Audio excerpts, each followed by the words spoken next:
certainly know that there needs to be a two-pronged approach here, one that looks at it from an enforcement perspective, but we also know that relationship building and creating opportunities in our community is a violence prevention strategy that we need to do more of. So with that being said, I will turn it over to Victor Saunders and he can introduce the team and then we'll take it from there. Good afternoon, everybody. My name is Victor Saunders. I'm the Mayor's Advisor on Violence Prevention Programs. Joining me this afternoon will be the Manager of Pathways to Peace and Outreach Strategies, Anthony Hall, as well as the Coordinator for Office of Neighborhood Safety and the Director of the Peacemakers Fellowship, Dr. Kia Nyame.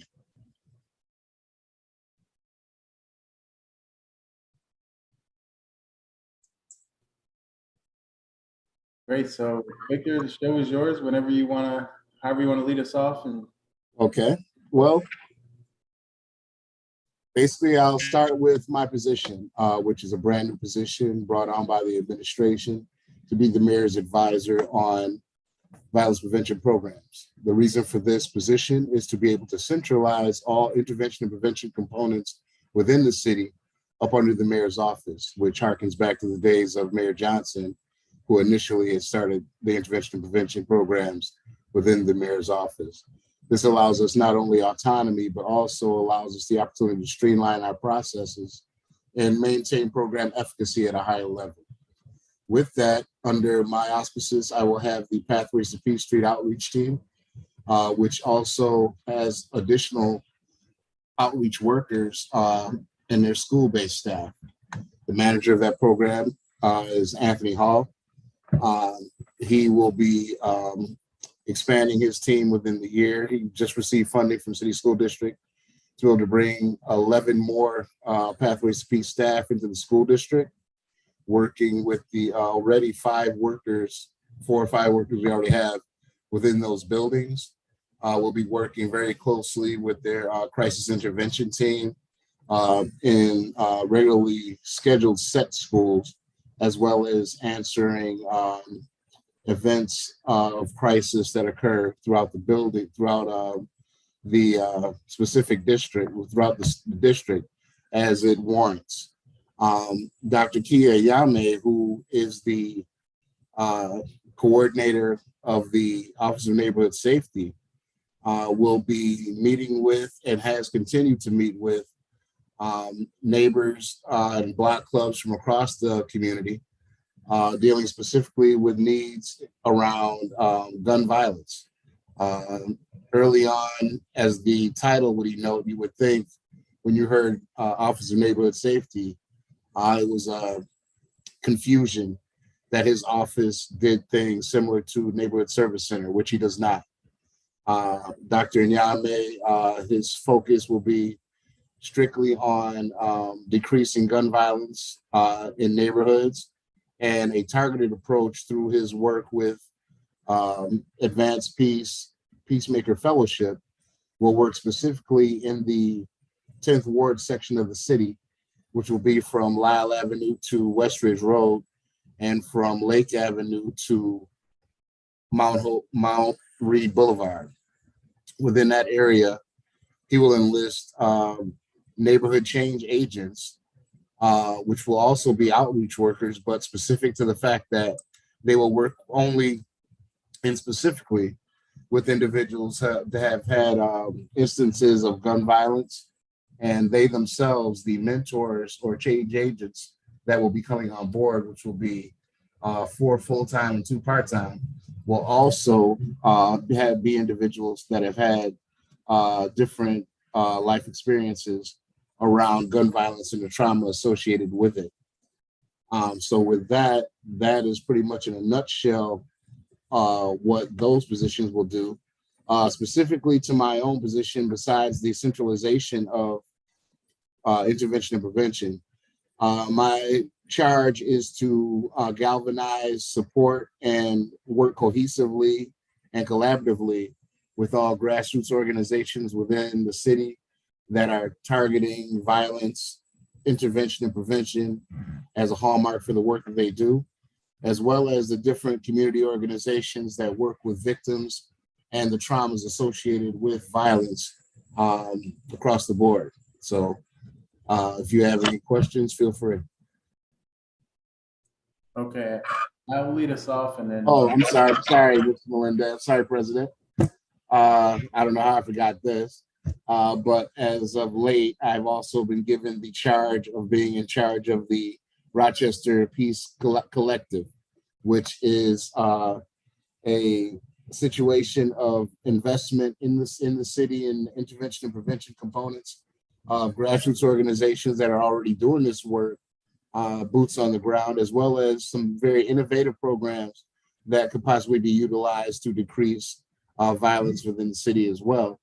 And we'll be working very closely and monitoring the different programming available within the city that we can assist, not only through technical assistance, but financial assistance as well, to help them build capacity and do what they've done over a period of time at a very high level. And that's where we are with that. Very well. So I can lead off with questions, and then I'm sure council members will have many as well. So just with respect to Pathways to Peace, I know that we have many part-time workers in the model right now. Relational work obviously takes time to build in the community. And I just wonder, obviously we're getting the budget soon. We'll have some answers to the questions here, but are we looking at full-time workers for the model, or is there anything changing there that we should be aware of? We are currently having discussion with Human Resources as well as budget to bring upon full-time workers for Pathways to Peace. We do recognize that relationships are a huge component of the job, and in building those relationships we are going to have a need to be able to spend more quality time with the young people that we come in contact with. So that is a major point of contention for us to have those discussions after we complete this budget process. Okay, in addition to that, with Pathways, and maybe just in general, I don't know that all of this lives under Pathways, but are we doing any type of call-in model, young folks that are involved? And if we are, is there any data or anything that could be shared with the council in the future related to what we're doing in that space? Yes, we are doing focused deterrence models through the GIVE initiative, and that's the gun intervention component that we are presently partnering with. We are able to target specific individuals through probation and parole who also have had issues of gun violence or possession of firearms. And we've been able to bring them into controlled environments and have discussions specific to them putting weapons down, as well as being able to offer resources within the community that could assist them in changing the mindset and the behavior that would lead them to pick up a firearm in the first place. So as far as ceasefire type models, it's just a different name. It's a focused deterrence. We're doing with adults as well as young people. The latest one being done at the detention center for juveniles out in Rush. And we will continue to have more focused deterrences throughout the year. I had a meeting this morning with Sheriff Baxter, who intends to do one for incarcerated individuals at the Monroe County Jail as well. Thank you. So two or three more quick questions. So advanced peace, I know this is something that council allocated resources to some time ago. We understand, we have a cursory understanding of the model, but two questions on it. So one, when do we anticipate the first Peacemaker Fellowship to be underway? I know that we're hiring staff and we're doing some things right now, but is there a target for that? Well, we would like to say that we will be up ready to roll, at least starting to get our people positively trained and things of that nature by July. Currently, Dr. Nyame is accepting applications. Just matter of fact, night before last at midnight was the deadline for applicants. So we're going through those applications. We're looking to bring in those individuals who we think are going to be a positive situation for the Peacemaker Fellowship. And hopefully within the month or so, we will be able to look at starting their training and preparing them for the summer months. And a follow-up is in terms of the initial project area, how did we land on the 10th ward? You know, when I look at data across the city, I know that there's challenges in the Lyle area, but I'm just wondering if there was it data that pointed us there? Was there a strategy that pointed us there? What's the thinking around that? Well, I'll turn that one over to Dr. Nyame. He was present for those talks. Mr. Hall and myself came in afterwards, so it was somewhat inherited by us, but he could definitely speak to that. Yes. Dr. Nyame? Yes, thank you. And hello to everyone. The reason for piloting the program in the 10th ward originally came from looking at the RPD data portal, and where many of homicides, shootings, or brandishing when has happened. And that was at that time, it was in the 10th ward. This was in answer to a charge that I was given by my former supervisor that we needed to pilot in a specific area first before we went citywide, which we are targeting that area, but in essence, we're still going to be citywide because these individuals are transient. They come from one place to another, parts of the city. So we're going to try to have safe spaces, and as well as, individuals who are closer to the situation in different parts of the city. So we're looking at that as well. And that's where we are right now as we continue to receive applications and get ready to start the interview process. So I would like to open it up to my colleagues. I don't want to hog the floor the whole time. I do have additional questions, but if anyone has some questions to lead off.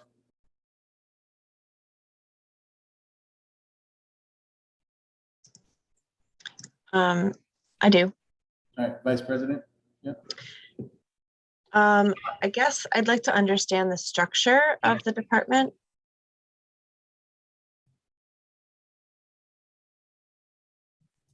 The structure of the department is from the mayor, myself being his advisor for prevention programs. I would be supervising all aspects of intervention and prevention related to the city of Rochester. All the different partners, I will be the point person as it relates to anything intervention and prevention wise. I do have managers covering the specifics of the programming that we have available, which are Pathways to Peace, the Office of Neighborhood Safety, as well as the Peacemaker Fellowship. So when it comes to cities and organizations wanting to partner with the city or get information related to the programming that we have available, I would be that person. Mm-hmm. And so underneath you, Pathways is one piece, Advanced Peace is another piece, ONS is another piece, and then the Peace Collective. Are any of those the same thing, or are they all separate? Those are all the same thing. I would say the Peace Collective is more closely related to just my everyday duties. Just an expansion is the fact that it'll be involving grassroots organizations outside of the city. When I say outside of city, outside of city governance. Mm-hmm. So it'll be community organizations. Okay, so the contracts and overseeing the external organizations would report to you? They will report to me. We're also bringing somebody on that would be a coordinator, specifically dealing with each of those particular agreements or programs that we are utilizing for our young people throughout the summer and the rest of the school, the rest of the year. This will be a coordinator that basically I won't have to deal with every single proposal that comes through. I will have an individual that would be able to utilize their skills in order to be able to assist in that process. Okay, great. What will be the vetting process for community organizations? I know in speaking with Sacramento, they had started out distributing a set amount of money over 32 organizations or something like that. And then, went through and realized that, only 9 of them were, really doing the work that we wanted them to do. And so, distributed the same amount of money over those 9 and were able to be more effective. And, they had gone through a process of, figuring out which ones were doing the work and which ones that we wanted and which ones weren't. And so I wondered if you had given that any thought. Yeah, first and foremost, we've completed a survey process and we've sent those surveys out. And you can get those surveys on the Rochester Peace Collective website on the webpage. With that, we would go over those surveys. We would talk specifically with the individuals who have these services available. We understand that Rochester has some very talented individuals that are doing the work currently, and a lot of them have been doing it without funding. With those different entities, we will work with those different organizations. We will visit, we will spend time with them, we will monitor programming they currently have in place, talk to stakeholders such as yourself about those different programs that individuals have seen working and might not have gotten the shine or the assistance that they need to be able to build capacity. We want to be able to help some of those up and coming innovative programs that have been community-based for the longest and worked well with our young people, an opportunity to do some of the same good work they're doing and support them not only through technical assistance, but financial as well. That's incredible. 2 more questions and I'll cede my time. With Advanced Peace, is there still an active technical assistance connection with the Advanced Peace organization in Richmond? Of course, it's vital that we have their assistance. Dr. Nyame had continued to meet with their management team monthly. I've been in contact with Brother Khalid and myself in order to be able to get to know more about it, considering I basically inherited the program under my new position. And I really wanted to know more about it.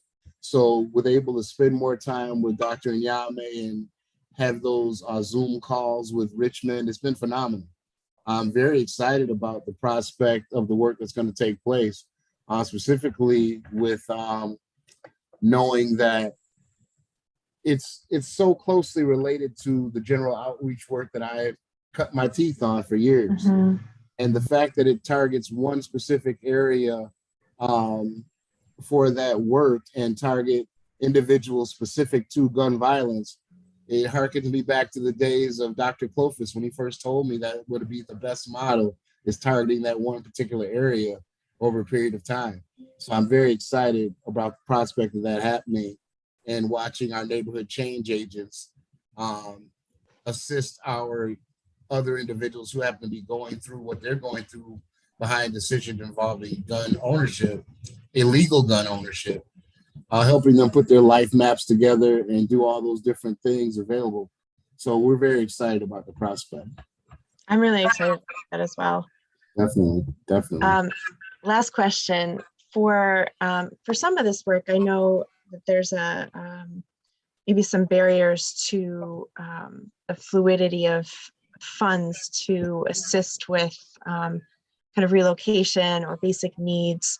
And is there a way that we can get maybe through pathways money allocated quickly in the case of maybe it could be hours that a relocation needs to happen in order to save someone's life? And I know that city finances don't move as fast. And so have we found a way to facilitate that? We definitely had those discussions, and Anthony will be the first to tell you that he recognizes through the work that he does with the hospital that it's mandatory that we have the opportunity to get funding as quickly and resources as quickly into the hands of the individuals that need them even faster. We've met with budget and we continue to. We're looking at possibly going to a process that will allow us to not only make purchases, but also put together contracts with entities that would allow us to be able to move families more quickly around the county, not just in our area. The county has been phenomenal in their meeting with us almost weekly as we prepare for the inevitable, knowing that violence isn't going to stop overnight because we didn't get here overnight. But it's also a communal effort in the way of the county, the city, all the stakeholders, the residents. Everyone has a hand to play in it. And the fact that we're working to make sure that we can not be left flat-footed when somebody becomes a victim of a violent assault is going to be key to us being able to move forward and get these families where they need to be safely and have the resources made available to them as soon as possible. One of the big things that we were looking at as well is not only where they stay. A lot of times the situation is so volatile that families leave everything. Yeah. And when that happens, we have to be in a situation to be able to provide everything at that time. So I think that we're moving in the right direction. The powers that be that control the funding and how it moves through government are very diligently working with us to try and make that as quick and seamless a process as possible. That's great. Thanks. Great, thank you. Councilmember Smith? Yeah, thank you. So this all sounds great. So I have 3 questions and I'm just going to throw them all out there. So the first question is specifically, can you name some of your top line prevention and intervention strategies? Second question is about data and the availability of it. And then the third question is specifically for Anthony Hall, and just to give us a run through of what like a day in the life of street outreach for Pathways to Peace would look like.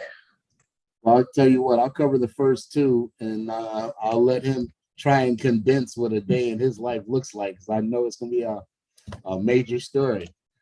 Mine in particular, our targeted strategies are outreach. That's mandatory. Building relationships within the community and finding and resourcing access to entities that serve our population. And that could be anybody 25 and below is really our target population for Pathways to Peace. But we're going as high as individuals coming out of incarceration. We're not putting a number on it. We're not putting an age on it. We want to assist any individuals that have had violence in their background, whether through use of firearm or victim of firearm, whatever they need in order to be able to be successful upon release is what we're willing to do. As far as reentry is going to be a huge component to the intervention that we utilize. We're bringing in an individual that will assist us in pre-release as well as post-release reentry. We are working with a number of partners around the table currently, Monroe County Jail being a big one, assisting us in coming in and basically removing the red tape from us being able to have access to individuals that are currently incarcerated. Whereas we won't have the struggle of having to go in, sit in a waiting room and waiting to go meet with an individual like that. We are basically able to go right into the jail, go right into the populated areas, sit down and work with individuals over a period of time, and we're not being handcuffed in that way. Right. So work with them to do what? Work with them to put together a life plan to prepare them for re-engagement within the community, changing their behavior, first and foremost. And then the outreach is designed to touch base with individuals within the community, link them to resources within the community, and follow up, as well as family re-engagement, which basically goes lacking, and it can't, because we understand when individuals get ready to return home or return to a semblance of home, they're going back to family. In my area, my zip code, more individuals come back to my zip code on probation and parole than anywhere else in the county. That being the case, I want to make sure my neighbors have the opportunity to be as successful as possible before they come home. We want to make sure that if there's a prospect or a possibility for them to re-engage with family, whether it be mom, mother, brother, whatever, we give them the best opportunity at that. We want to make sure that they have the resources available to them before they even come home, to prepare them for life on the outside and making those changes within their behavior that would eliminate them from feeling the need to have to carry a firearm. And that's going to be hard. For some of our individuals, it's going to be really, really hard, because some of them, for the lifestyle they've led, feel like carrying a firearm is like carrying a wallet. You don't leave home without it. But if the behavior doesn't change, then the circumstances won't change. Right. And who's your outreach target? Our outreach target are the same neighborhoods where most of this violence is occurring. We're still working with our youngers as far as the rec centers and things of that nature. But really, the target is your street corner pharmacists, your individuals that we know are more likely to carry a firearm than not. Those individuals that don't go to school to learn, but will go to school just to hook up with their homies so they can hit the block. Those same individuals that are highest risk of being a victim or an assailant in a violent crime. That's who we target more than anybody else. Those same individuals who, when you think about a house getting shot up, what you stereotypically would think about when you think about a house getting shot up. Young male of color, African-American or brown male of color who has gotten upset, had a dispute, and wants to either terrorize the house or just let everybody know they're willing to shoot because they're that upset. So that's who we're targeting. Great. Thank you. If I may, Thank you. Oh, I'm sorry. Go ahead. Because Anthony if I may, got one. After you. Councilperson Smith, you okay. Excuse me. You asked about data. I will tell you that we have two entities working on data. One is UC Berkeley, Dr. Jason Claiborne, and the other one is RIT, Dr. Israd Altheimer. Yeah, I probably messed up his name, but forgive me. Israd. Yeah. So with AP and the Peacemakers Fellowship, all of the staff will have an app. You probably can't see it, but I have the app already. This app, it allows our outreach people or our people who are on the ground to do everything, like document time they've seen individuals' disputes that might have been mediated, what it talked about, signing up new fellows, creating life maps, looking at AP activity all over the city with the Peacemakers Fellowship, as well as comparing it to the other cities that have the Peacemakers Fellowships, looking at city crime and being able to compare that and pull that up in a moment so we can know like between what dates it was hot where. That's another reason why I say that although we're piloting the 10th ward, we're going to be wherever it's hot. Say like, you know, over the weekend, there was a lot going on Thurston. Then we're going to make ourselves seen on Thurston and hopefully make connections, things like that. The other piece is that RIT will be looking at the entire office, and along with Victor and Anthony and the data we get from other staff members and putting that into readable sense for the general public, so that our public is continued to know and be knowledgeable of what's going on with violence prevention and have access to the information on a regular basis. So now we pass over to Anthony, if not Victor. Now, Anthony, before you get started, Anthony, I just wanted to say I'm glad Representative Smith brought up data. One thing that we've learned in preparing for this new and exciting time in intervention and prevention is we've looked at data wrong for a long period of time. Data literacy is very important. What a lot of us have looked at in the way of data is trying to look at it through the lens of other individuals in other disciplines. We can't look at data like law enforcement, like law enforcement might, where they're looking at case closures, things of that nature, number of shootings. Basically, we in the intervention and prevention lens that we're looking at data is from the end result backwards.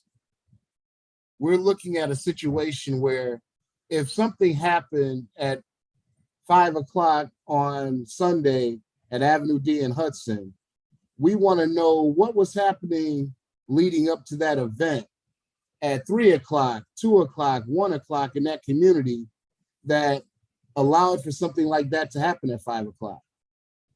The idea being, we want to get ahead of situations. We don't want to be reactionary. We've seen too much reactionary work take place. We want to intervene. We want to be able to know what could we have done previously that could eliminate this from happening again within the community. And with that, we will be able to look at the data that we have that will be targeting what we do in a totally different way. The work that we'll do and include also the work that we'll include with the Jordan Center and the work they're going to be doing around shootings and things of that nature.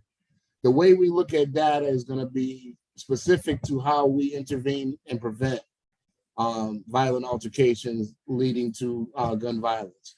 So I just wanted to put that in there. Anthony, if you would, a day in the life of. Thank you. So segue to what Pathways to Peace looks like on a day-to-day basis. First, we have seasonal part-timers and part-timers. A seasonal employee gets up to 35 hours per week. And those employees are really geared for the city school district. And what they do inside the district is that preventative work that Vic was talking about. We have staffers in School 28, 8 School, 19 School, Franklin campus, Douglas campus, and Wilson campus, Monroe as well, and School Without Walls. We're building out capacity, as Vic stated, with 11 more seasonal workers to be in different schools. While they're there, once again, preventative, making sure that those, if you will, high flyers or high at risk young people in the building have enough resources to be successful in school. And then our outreach component or community-based component employees engage the community at a high level by being visible and targeting hotspots in our community. We do targeted outreach every day for at least 2.5 hours a day. And then our staffers that are outreach based then tend to referrals. We get referrals, particularly from anyone. A large basis of our referrals come from the school district, probation, parole, but they can come from anybody in the community. And what we do a immediate needs assessment where our folks go in and either within a 24-hour period talk on the phone or do a home visit. After the assessment, we assess the home. It's imperative that, as Vic stated, looking through a different lens, intervention prevention lens, but also a humanistic lens, in order to address the element in our community with our high at risk individuals. We know we have to booster up the home. So we have partnership and collaboration with the county and other stakeholders who are entrenched in this work of community building and extending resources to individuals. Then we have, as Vic was talking to, our dispute model. Our dispute model, most of our disputes come from RPD. RPD releases disputes to Victor and I. Some disputes have escalated to a violent act. And if they haven't, we do a mediation with both parties to try to get a resolve. And then if they have escalated beyond mediation, we still talk to both parties separately to engage and find out what we can do to get a resolve. And sometimes, as you all may know or may not know, it may be relocating. It may be talking to someone that has a grip on the community to aid in this effort. And then our last component is our hospital response. Pathways is a 24-hour, 24/7 response team. We do have up to 6 individuals that are on a pagers rotation. We have 2 pagers, one from RGH and Strong, and we get paid for anybody under the age of 40 at Rochester General, blunt force trauma, shot, stab, jumps, homicide, at 40 from Rochester General, and then Strong, anybody under the age of 30, the same thing. And we do the same initial intake as we go either to the crime scene or the trauma bay, and we assess the situation and we figure out if we can reduce retaliation and reduce reoccurring penetrated wounds, and we find resources for the victim. Our role in this overall is community building and relationships.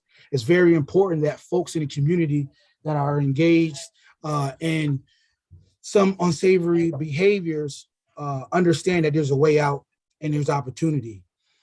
And Pathways to Peace, alongside of other organizations in the community, such as SNUG, Rise Up Rochester, Rock to Peace, do such great work in community building and relationship building with some of our unsavory folks in our community. And that's really it. Thank you. Councilmember Gruber, I know you had a question. I do, thank you, and I'm sorry I can't put the video. Thanks for the presentation. I want to go back to the conversation around data. During the EO 203 process, Council, a lot of the stuff that we had talked about and really insisted the police department begin to do is have a deeper focus on data and make sure that data is helping to drive decisions. They have their Office of Business Intelligence, which has just been massively invested in by the last administration and by this administration too. And I think we all know, as people who appreciate data, there's nothing worse than having data that's unused or that's not being used in the right way. So I really want to ask, what I think it's a great thing that all of these initiatives are being run out of the mayor's office. I think it's important, since this is a priority of our entire city right now, for this to have a bird's eye view and for it to not necessarily be in the police department.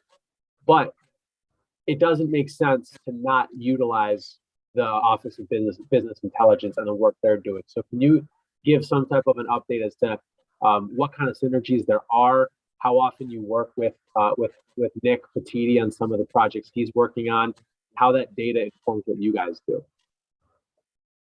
You said the right name, Mitch. As soon as I was appointed, the first meeting I called with Mayor Evans was with Nick Petiti and Dr. Altheimer from RIT. Nick and I have a long-standing relationship, and he understands the needs of our community in the way of data collection. And I rely very heavily on his lead in the way of not only capturing the data, but definitely showing us the way to look at it that will be effective and impactful. And so, like you said, we'll make use of any and all data useful to the services that we render. We want to be able to utilize data as it relates to instances of intervention that previously had not been looked at in a lot of different situations. We plan on looking at those different data points as it relates to the poverty issue, as it relates to the issue of Black and brown women not being able to carry children to term and having a more of a likelihood of morbidity. We are going to be looking at all those different things that leads to a teenager that has missed out on a component of their life or different traumatic events that have brought them to the point where they feel the need to pick up a firearm. So the different data points that we'll look at will be specific to that end. Nick, like I said, you called the right name out to me, because this is somebody who I have over a couple of decades worth of work with, and I trust their judgment. And the fact that we have RIT as well as Dr. Gibson at St. John Fisher this year as well, who's also going to be working and looking at the work that we're trying to accomplish and giving us another lens to look through that would make it most helpful and impactful, the numbers that we're looking at and how they affect our community. So, Victor, I appreciate that, and I want to just drill down a little bit deeper and give a particular example. You know, the city, the Rochester Police Department and RIT have worked together for years on GIVE, right? The GIVE project, which shame on me, cannot think of GIVE stands for, but you certainly probably. Can you tell me, just so I get it out of my head, what does GIVE stand for? The gun involved violence elimination program. Thank you. So GIVE is something that the city has gotten many, many times. We're talking about millions of dollars over the last decade has been given from the Department of Justice on that grant. And I forget if it was last year now or 2 years ago, although I suspect it was last year, where we were talking about it when we were receiving the funds and it has to come to council. And I basically asked the question, has the data showed us anything? Like, do we know what the actual work of GIVE has done for preventative measures? And I'm sorry, I'm not trying to put words into Nick's mouth. Shame on me, because Nick can speak for himself. But Nick basically acknowledged there's really no evidence that what we've been doing with GIVE for so many years is doing anything related to prevention. There's a whole lot more we need to do to make sure that that project is done with prevention in mind. And it stalled. We accepted the grant, but there wasn't a whole lot of activity done to make sure that what we're doing with grants like that, where we're policing hotspots, is actually going to lead to anything productive long term. So just using that as an example, Victor, how will your department and your staff and the initiatives that you have, which are hopefully well funded now, how will you guys be able to lean in to the places that Nick described, or just kind of black holes of knowledge, so that we can actually get better at some of this work?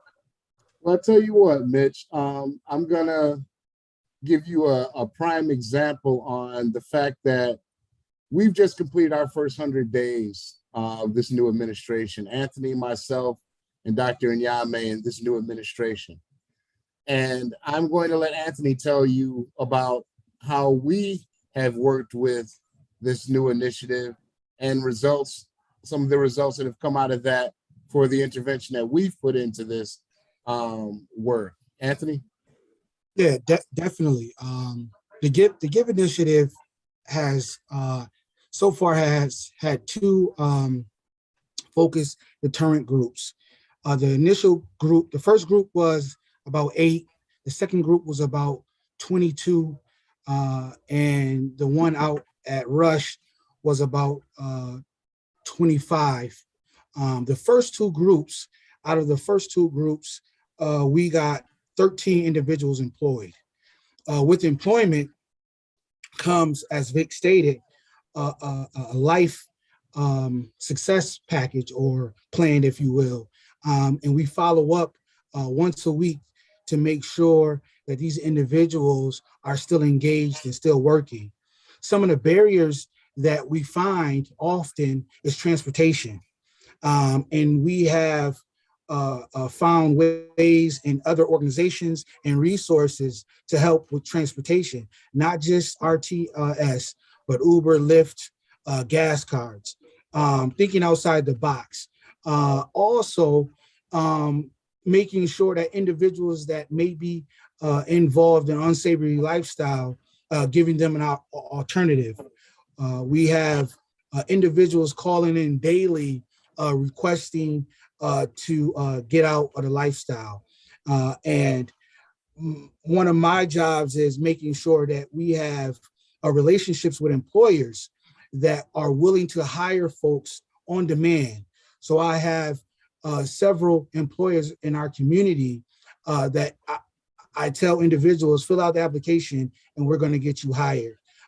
This has been, I'm newly in this role since February, and we have been doing an awesome job of getting folks employed.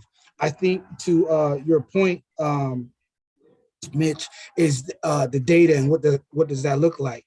Vic and myself was just talking about pathways data, and you know, unfortunately, a lot of this is not anecdotal. However, we are looking at a data stream to make sure that when folks want to see some numbers and want to see that there's also a picture that you can see with it, as we explain the rate. We're almost at 2% with hospital response, and there's no reoccurring penetrating wounds. And as it relates to mediations, we're almost at 0, where we get a resolve out of a mediation, whether it's community-based or school-based. So I definitely agree that the GIVE initiative, it may not seem that they produce data, but we are definitely there to make sure that what we do streamlines prevention and curbing and reducing some of the stuff we see in our community. And when I say reducing, a lot of these young people that come into the GIVE, have been called into this GIVE initiative, the Focus Deterrence group, are very involved. And to get these folks employed and, 8 hours, 16 hours a day off the street and working, and engaged to call us to say, hey man, I'm doing good today, I'll hit you up next week, is a turn. So, we're vigilant on doing that and making sure that that's being done. So yes, it does deter some of the issues in our community. And I know, and I say this all the time, I know you may not see that because of what's portrayed, but we've done a great job of refocusing what violence prevention and intervention looks like in our community. I'll end. Obviously, I won't hog the mic any further. I would just beg and plead. Doesn't sound like I need to that much. I beg and plead with all three of you to. Maybe if it's even setting up regular conversations with OBI. I want to make sure that we're not building additional silos. I think, again, it's great to have peeled you all off into the mayor's office, but let's utilize the fact that Nick is a dynamic data analyst and specialist, and how do we make sure that that's informed everything that you guys do along the way? Appreciate it. Definitely. Thank you, Mitch. Okay, so I have Councilmember Peel followed by Councilmember Lightfoot. And I'm just going to ask that, we might go over 5 o'clock, just a few minutes, but I want to make sure our council members get their questions answered. So Councilmember Peel. Appreciate it. Thank you. Yeah, the data analytics is huge for me coming from that. That's my background in the military. So do we have access to immediate information on the go, on the fly for anybody at all times, like via our cell phones? Do you have some kind of system that you can go in and this person shot up this area, this is his name, this is demographics, this is what he looks like, this is tattoos, this is what he goes by? Do we have access to that information in an immediate way? Yes, we do. Good. The chief and all of the captains from every quadrant has us on speed dial. We meet every week for we go over the problem boards with every captain from every area. We talk about what has been occurring or what has occurred over the weekend. The chief hits us up every Monday morning with the weekend report. As it relates to gang involved individuals, there's nothing we're not privileged to. And I think that relationship had been lost previously. And the fact that we only have to ask once to get any information we need as it relates to violence in the community is key. And it's not a quid pro quo type situation. They understand the nature of our work. And when we ask for any specific information, it's to stop a violent encounter. And we are not questioned as it relates to the need for it, why we would need it. Can you tell me something, anything like that? And that allows for us to be able to do our work seamlessly and without any red tape. Well, I get that part, but do you have access to like a portal so you can go into your phone? Because having information every single Monday about what happened over the weekend is one thing, but knowing a person and their interactions, how they act right at the palm of your hand, where you can just type in, okay, I'm looking for someone by the name Pookie or whatever. It'll pop up all the information of where that person may live, what they look like, anything like that. Well, that would have to be a discussion that is had at a later time, because what you sound like you're talking about is something that law enforcement would have, and we're not that.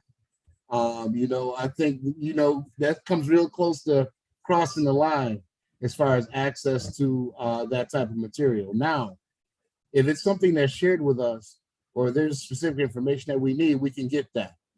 But we don't never have to have what you're describing in our capacity as outreach and intervention specialists. When it comes to a point where we have to have it like that, we've crossed the line. We are now into suppression. That's not what we do. And just to add to Vic, that what PO is describing is our job. Our job is literally to connect with Pookie. So we will already know, for the most part, at large, who's the demographic that we're looking for and serving. If we need an app to give us who's who in the community, then we're not doing our job. So that's very important. That's right. Okay. I think the rest of this is kind of along those lines, so I'll keep this for RPD then. Appreciate it. Thanks. Councilmember Lightfoot. Yes, thank you. Good afternoon, gentlemen and everyone. A couple parts. The understanding all of the different working parts of the violent prevention intervention, knowing that there's intervention, there's prevention, and then there's enforcement. And so how and who and when, how and who is this all of these being tracked, or what are the benchmarks and how are they being tracked? Who's tracking them? Is Nick Petiti tracking them? Vic, are you responsible for tracking benchmarks of all of these different programs, which you say are all respond to you? And how often will that information is shared with the public and or with city council? Because at what point do we shift and understand how to shift resources based on the successes or, non-successes of whatever those benchmarks are. And then the other question would be as regards to the gun trace data report, which is another piece of the data that I think is very helpful to this work, right? Where are these guns coming from? How are we holding people accountable for these guns?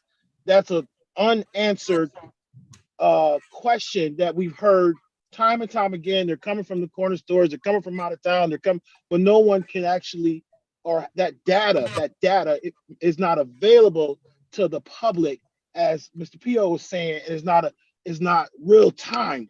So those are my two questions.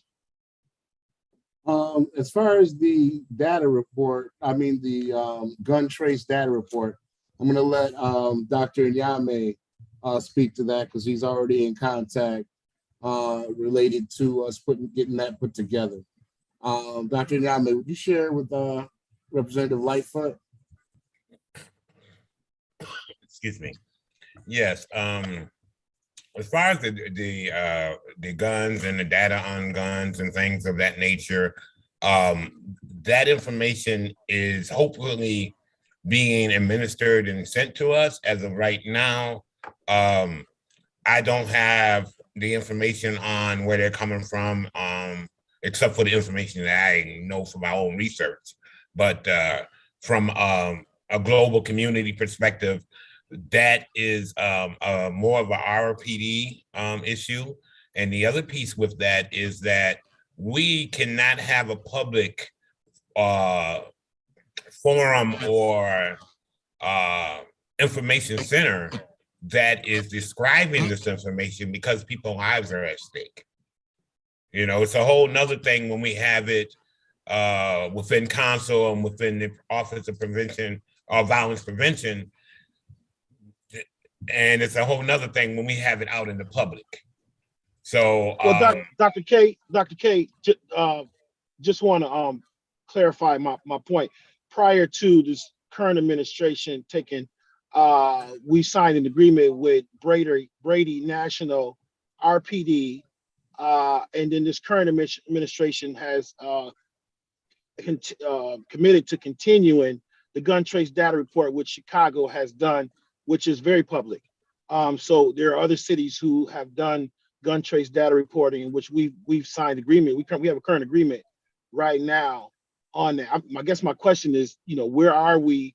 Is that a part of y'all work, or is that something separate from what you guys are doing?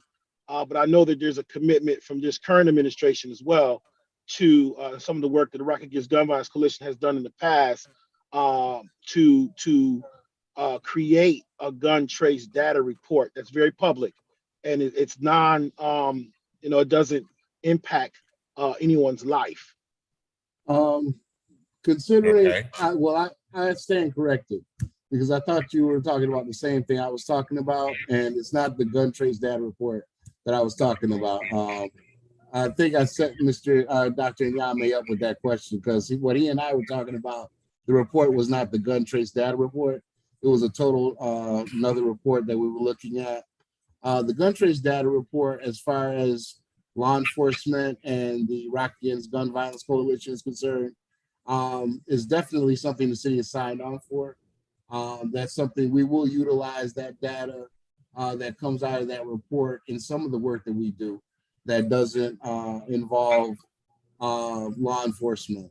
But by the same token, with the agreement that we are looking at with RIT, and yesterday, as related to this same subject, I met with representatives from Albany from the New York State Juvenile Justice Initiative, and would like them to be able to look at as a whole what data is going to be collected here and what's going to be presented to the public. And I'd like it to be on a quarterly schedule for the public to be able to see specifics as it relates to the intervention and preventions that are taking place and how it's affecting what we are looking at as the final result with the shootings and homicides.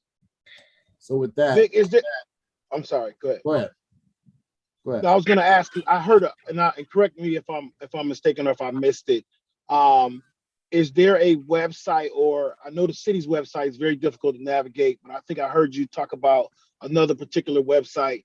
Is there, and if not, then I'm just offering this for consideration, a area where all of these programs, the information is available for all of the programs that fall under you, right? Right. And then what data, whether it be quarterly or however you deem fit, that information could be public to be able to be seen of the successes. It's one thing to say that we're successful ourselves, but as was said before, there is a narrative and there is a news that shows us a very different picture.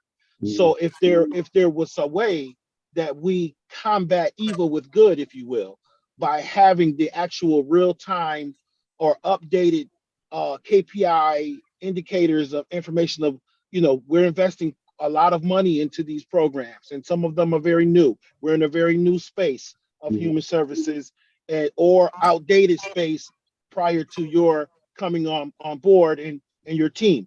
And so it'd be interesting or have a good mechanism in place from jump to be able to track this investment and seeing when we may need or you may need to shift. One may be better than the other. One may be more successful than the other. One may, you know what I'm saying? Yeah, And so definitely. it'd be nice to have that information to be readily going so that 6 months, a year from now, we don't come back and say, okay, we do another work session and we have a year-long worth of updating and catching up to do when we could be tracking this stuff along the way. That's Well, all. one thing about that, as we put this plan together, like you say, it is new and updated. As we are putting everything together at this current time, we'll be looking at specifically how we will not only be collecting the data, but how we'll also be making that data accessible to not only city council, but the public at large. So at this particular time, of course, that hasn't happened, but recently we've started to look at the partners that we're going to be at the table with in order to make sure that data collection is impactful and people are it's easily, should I say, you could be data literate on a low level and still understand what we're trying to capture and what those key reporting areas will be. So that is something that'll be made public in the future. Thank you. Thank you for that. And just a note, Councilmember Lightfoot, I did bring the question up around gun trace data report in the public safety chair meeting this month. And the update that the chief gave us at the time is they were struggling to hire an analyst for that reporting. Right. So we're actively working on it, but it should be something we should see soon. Okay. Thank you, Mr. President. Absolutely, sir. So with that, I just want to say thank you all for your time today. I'm sure we'll have additional questions. I'm sure we'll have more questions around the Peace Collective as that begins to roll out as well.